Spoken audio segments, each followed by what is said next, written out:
మన తప్పు దొరికిపోయేటప్పుడు ఆ తప్పుని కవర్ చేయడానికి అకస్మాత్తుగా ఏకంగా ముఖ్యమంత్రి రంగంలో దిగితే ఎట్లా ఉంటుంది? మమతా బెనర్జీ చేసిన గేమ్ అదే.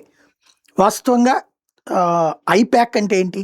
ఇంతకుముందు ఆంధ్రప్రదేశ్లో జగన్మోహన్ రెడ్డికి పనిచేసి పెట్టింది. 2 సార్లు పనిచేసి పెట్టింది. ఏం చేస్తారు వాళ్ళు?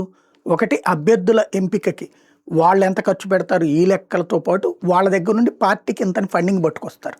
ఆ డబ్బుల లెక్కలన్నీ వాళ్ళకే తెలుస్తాయి. అట్లాగే ఎంతమంది ఓటర్లకి డబ్బులు పంచాలి అన్నటువంటి లెక్క వాళ్ళే తీస్తారు. ఏ ఓటర్కి ఎంత ఇవ్వాలి అన్న లెక్క వాళ్ళే తీస్తారు. పార్టీ నుంచి ఈ ఎమ్మెల్యే క్యాండిడేట్ల నుంచి వసూలు చేసిన డబ్బులు, అట్లాగే పార్టీ ఇచ్చే డబ్బులు ఇవన్నీ వాళ్ళ చేతుల్లోనే ఉంటాయి.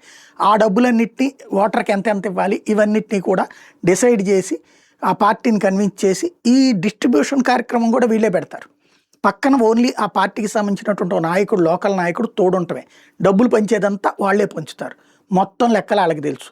ఇలాంటి లెక్కలన్నీ ఉన్నటువంటి సందర్భంలో ఈడీ తాజాగా రైడ్స్ చేసేటప్పటికి మమతా బెనర్జీకి అర్జెంట్ కంగారు పుట్టేసింది. ఆ డేటా వెళ్ళిపోయిందంటే కనుక దొరికిపోతుంది. 5 చోట్ల ఈడీ రైడ్స్ చేస్తుంటే వాళ్ళ పార్టీ ఆఫీసులో ఈ లెక్కలన్నీ ఉన్నాయి.